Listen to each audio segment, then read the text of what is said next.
Hi everyone, hope you're all doing well and enjoying your summer. Um, I realized recently that I have not done a roster update video in a long time. It's been over a year at least, and I figured that it's high time that I show you guys exactly what's changed because quite a bit has changed since the last time I filmed anything for locomotives that I own. Some of these you've already seen in shorts and other things, but others you haven't seen. And I figured today would be a great opportunity to show off the most recent additions to my collection, kind of revisit some older locomotives as well. I won't be going into rolling stock just because I just don't see a point unless somebody really wants me to cover every single piece of rolling stock that I have. I definitely will be talking about my daylight train at some point, though. It's over on the shelf behind me somewhere.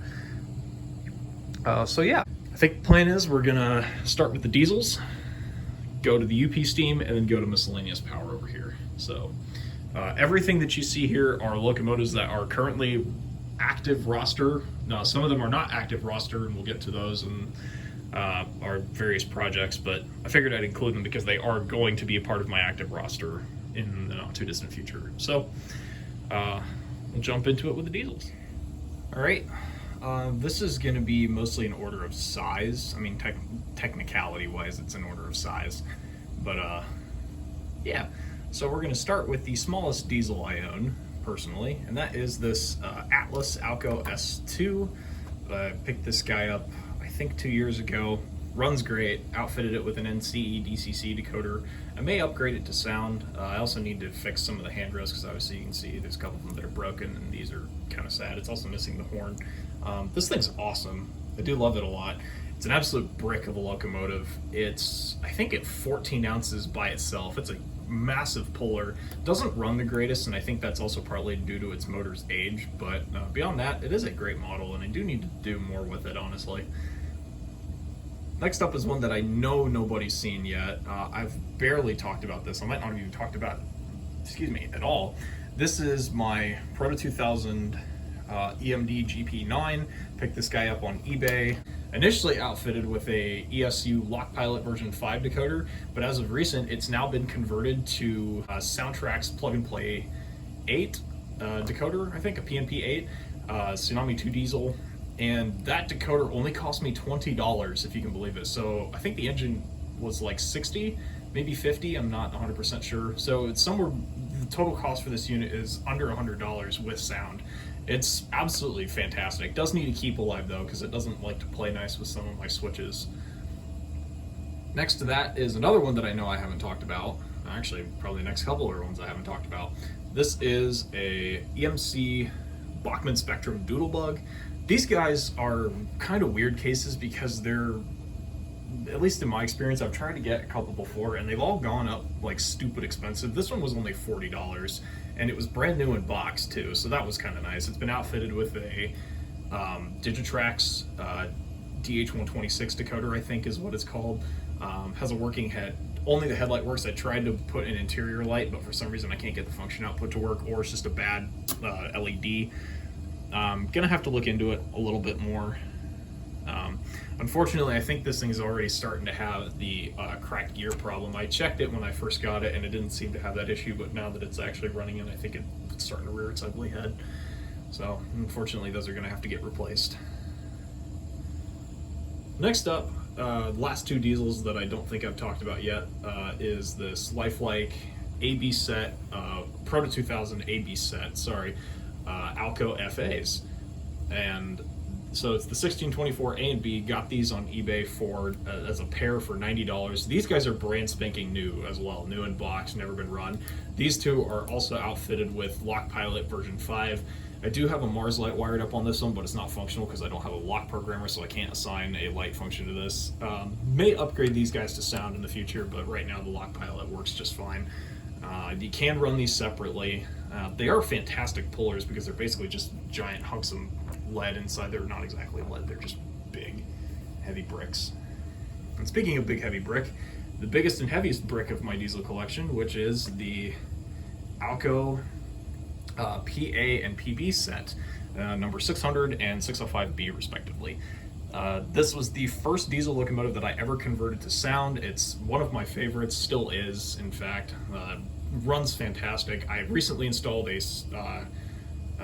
TCS Keep Alive in this one, so other than just a little capacitor that Soundtracks gave you, and it's really improved the performance on this thing. It is a fantastic model. The Proto 2000 Alco PAs are some of the best that you can get, in my opinion, for cheap.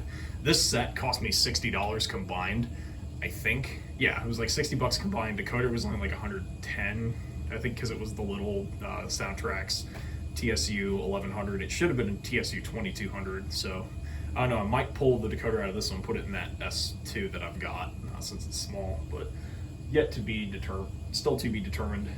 V unit's not powered. It's the only dummy diesel that I've got on the layout. Everything else is powered. So yeah, that sums up the diesels. I would like to get some more in the future, but for now, this is what I have. I do need some EMDF units and maybe an E unit set.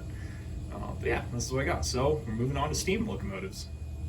First up is this fantastic little switcher and probably a top 5 favorite models for me.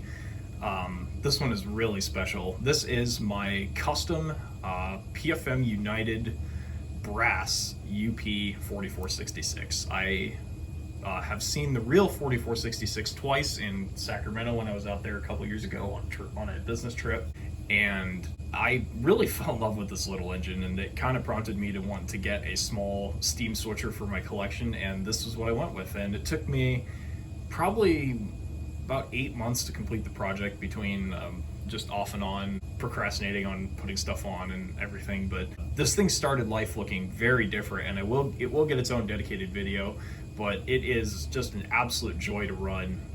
The fact that this was my first attempt at painting a brass locomotive and redoing a brass locomotive in general, I'm really happy with how this thing turned out. It won't be the last brass engine I get either. There's a couple more on this roster, you'll see. But yeah, this was the first, and while it definitely is not perfect, I love it to death. It is just such a fun little engine to run. Next up, I wanted a medium-sized steam locomotive as well, a couple medium-sized engines, and getting another brass 280 was kind of a out of the question kind of thing. I do want one at some point, but I figured I'd rather settle for a more genericized model, and I had one of these previously. This is a early Bachmann Spectra Baldwin 280 consolidation, kind of just a standardized conglomeration of a bunch of different road name specific details, though I think more specifically this engine is based on an Illinois Central prototype, if I'm not mistaken. Somebody correct me in the comments if I'm wrong. But yeah, this one is my first and only locomotive that's been outfitted with Blue Nami DCC and sound. I do need to go kind of talk about this, because I do have some thoughts about the whole Blue Nami process, and especially as of recent with a friend's project. But overall, good engine, does run great, fits the bill. Not necessarily prototypical, because the real UP 721 looks nothing like this engine if you look up a picture of it. But it fits my purposes just fine, and it's nice to have a medium-small steam locomotive, I guess, I can run. Talking about medium-sized engines, here's probably the only true medium-sized locomotive, and one of my other brass engines, actually the only other brass engine I own. This is an Overland Models P79, I believe is what it's called. Heavy Pacific. I forget when these were built on the UP, but they were the 3200 series, if I'm not mistaken. And this model is absolutely gorgeous. It looks fantastic. The detailing is great. Only thing is that this locomotive came to me not working. I got this on a sale from Brass Trains, and I learned that these models are some of the worst Overland products you can buy. This is the 1977 run. For some reason, the gearboxes on these guys were shot. They never worked from the factory. I think you got really lucky, not to mention the driven axle, second axle here with the crank attached. The driver centers would rot out. I guess the metal was like poor quality or something, zinc rot, and so if you tried to pull the wheels off, you just disintegrate the driver center. I got really lucky with mine, because I swapped this out for a Northwest Shortline gearbox, just because it's what I had on hand. I was recommended a Precision Scale Co., but I ended up getting the Northwest Shortline one because I already had it from another project that I didn't use it for, and it was also cheaper. And so yeah, it runs fine. It doesn't make too much noise. I was actually just giving it some test laps before I filmed this video, and it is a pretty smooth runner. I may have to swap out the can motor in this thing because while it is a nice motor, it just has absolutely zero torque behind it. Like if I put my finger on the front of this thing while it's moving, it will just flat out stall. It was moving the train. You can kind of see the reefer in the background. It was moving that cut pretty well, but I definitely want to probably upgrade the motor on this thing. So beyond that, great model. Will be receiving paint and DCC in the future. And next up is a Broadway Limited MT73 mountain type, the early QSI MT73 with the smaller red box and the extra driver set, I believe, with the traction tire on it. I picked up this guy early 2023 alongside a couple other locomotives. Pretty decent engine, it runs really good. I haven't bothered to swap out the sound on it just because it does run okay. I do need to try and tweak the decoder so that it starts on speed step 1 though instead of speed step 10 because the QSI decoder just doesn't have the wavos to move this thing, I guess. So kind of a bummer. I do also need to fix the finish on this. So this was previously the 7002 was my understanding, and the seller said that he had modified it because he found a bunch of detail inaccuracies with the real 7002 versus the Broadway model of the 7002, so he renumbered it as the 7030, which is fine by me. The only problem was that I noticed there were a lot of fingerprints in the paintwork one day, so I decided to try and clean them out with alcohol, not realizing that that was clear coat and it had been handled while the clear coat was still wet. And so it completely screwed up the finish. You can kind of see how it's matte here and then transitions to more gloss back here and kind of see where that got screwed up. So I'm gonna have to go back in with some matte clear coat and fix that. But beyond that, it does run. Actually, I probably could even just weather it and that would kind of help fix the issue. But yeah, it does run, it runs great, and definitely also need to get more runtime out of this one too. Now this one I've talked about briefly, but haven't really made much progress on it since that update. This is my Riverossi Red Box Union Pacific FEF3. Well, it does Union Pacific, that's what I modeled. This locomotive obviously looks a little worse for wear, missing some bits on this side, marker light and number board. Bought this engine completely missing its front end. The smoke box door was completely gone, so I bought a new old stock part. Actually, I should mention, this whole locomotive cost me $50 from a train show with a DCC decoder in it that sadly does not function. The locomotive does run. I've also swapped out the motor recently for a nice 5-pole can motor. Gives it great top speed. Super high torque. It is a pretty decent runner. It's still a little noisy, but what Riverossi Red Box isn't. But yeah, I accidentally broke the front end on this thing, and getting a replacement smoke box door for these guys cost me as much as getting the engine. The part is $50 and the locomotive was $50. So the other thing that I've done to this, and I'm still working on, is I've completely knocked the coal load out. You can see back there where I've completely axed it because I want to convert this engine to an oil burner to match the post-1944, 1945 configuration of the FEF3s when they were all converted over to burn oil. This is number 838, I think I said that already, which is the parts engine for the 844 in real life. And speaking of the 844, here is the living legend herself from Broadway Limited Imports, another top 5 favorite models for me, or top favorite model for me. This thing is just absolutely perfection. Well, I can't say perfection because there are a few little bits like the tenders missing some stuff off the back. This is probably the second most recent locomotive acquisition. I got this on eBay for an unbeatable price for used FEF3. It is just awesome. Sounds great, runs great. The smoke output on this thing easily makes it one of my best smokers in the collection. Probably second or third after the Daylight. The MTH Daylight's the best smoker that I have. But yeah, this guy's awesome. If you guys want me to make a review on this, and actually any of these locomotives that aren't project engines, please let me know if you've got one that you'd like to see. But 844 definitely will be getting, or probably be getting them. Maybe not though, because a lot of people reviewed it recently.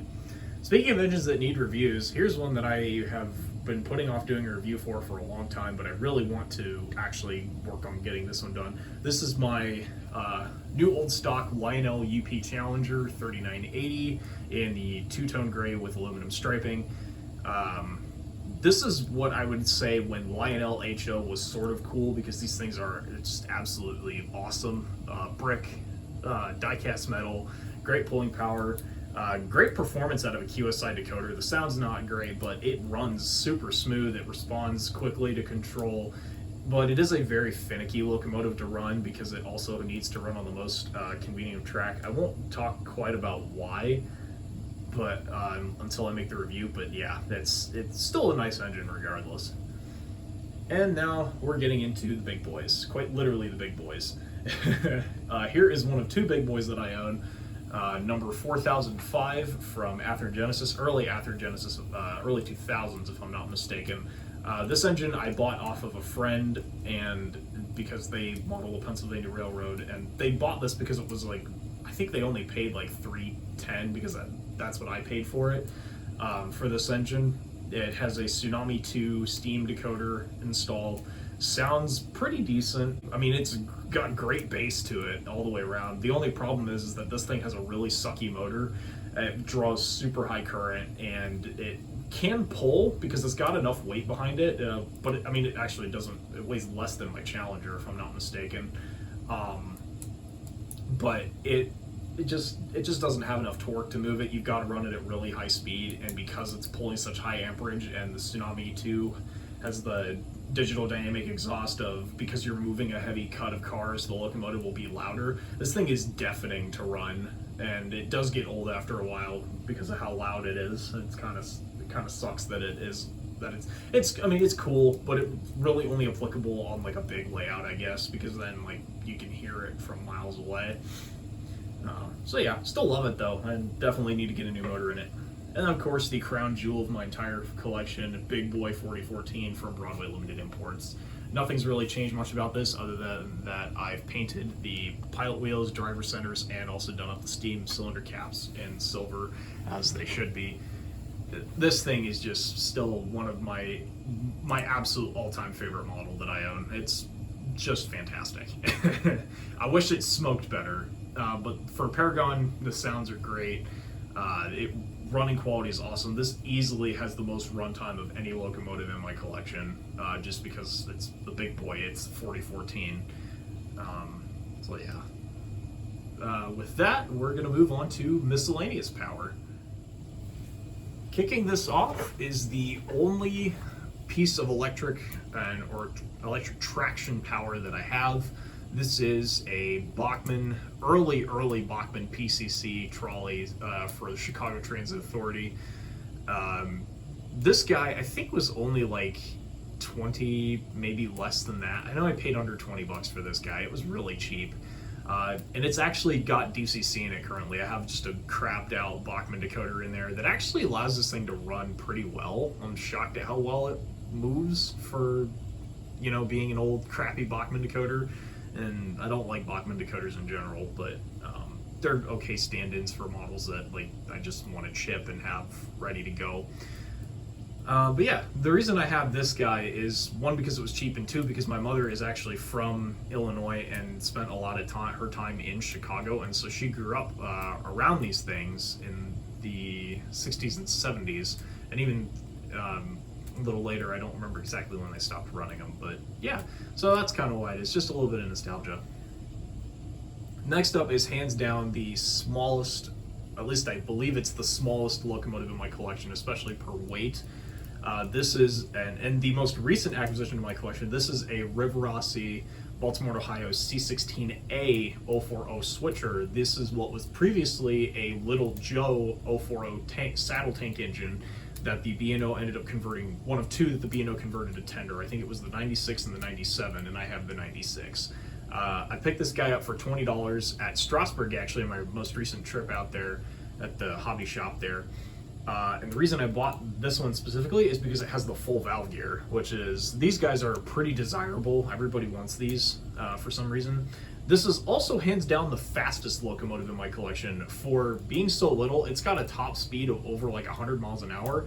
And not to mention, even with that gearing, it still has a lot of torque behind it. I'm impressed at how much this little thing can move for as light as it is. It actually pulls a little better than my S-Clat, my 4466. It's insane. Now, you'll probably be wondering why specifically I have like an Eastern road name engine, and that's kind of the case for a lot of these, and that is simply because, well, some of these are models that I just like really like. I enjoy small critter style steam and diesel engines like this, specifically steam engines. And also because of my buddy Mark and his dad model the Pennsylvania Railroad, and just have an Eastern layout, and they have plans to have like through trains from the Baltimore, Ohio, and the New York Central and stuff. And I figured that I'd like to have at least a small handful of Eastern road name locomotives that I can take to their layout on, like, say they're doing a prototype night where I can't, bring the big boy and run a UP excursion train with that in Pennsylvania. So I figured it'd be fun to have like a small handful of locomotives that I could use for like switching or pulling mainline trains. So yeah, this is kind of one of those. I do need to do some modifications. It is going to get DCC. I haven't decided if it's going to get sound or not, but I know it does need to keep alive and at least tender pickups so that it can negotiate the tracks better. Next is another Baltimore, Ohio steam engine, and this one is also one I definitely haven't talked about. This is a Spectrum American Standard 440. Well, just modernized standard 440, I think I should say. This is another one of those ones that Bachmann made for the Spectrum line that's kind of just a conglomeration of a bunch of different road names. This guy needs a new pilot. You can see it's broken right here. I have also debated converting this into some random Union Pacific 440 just to be able to keep it, but I think I'm going to leave it as B&O again for the previous reasons of having a small handful of Eastern road names. This guy was only, I think, $75, and it came with Tsunami Sound installed, the old soundtrack Tsunami Sound, or an Econami decoder, that's what it's called, Econami. And it runs pretty good. For $75, I cannot complain. This is a fantastic little engine. Definitely could use some tune-up though, because it does stall out a lot. Actually, it stalls out more than the C16 next to it. That's the stupid part. I mean, once it gets running, it's fine, but yeah, could definitely use a few upgrades. So this next locomotive is technically not mine. It was mine though, and I mentioned it previously in a more recent video. This is another PFM brass locomotive. This is a USRA Light Pacific that I picked up at a more recent train show. I think last Christmas, around last Christmas, I bought this guy. It was only $120, so for brass, that's not bad. It was in kind of sad shape and still is, but it does run, and it does need a new motor. I had plans of just initially, like, I was gonna flip this thing completely, like really trick it out, put all these lights and sound and everything in this locomotive, and probably still will, but now I'm not selling it per se, because it's technically not my engine. I'm rostering it here because it at least was, and it's in my hands right now, and I might as well.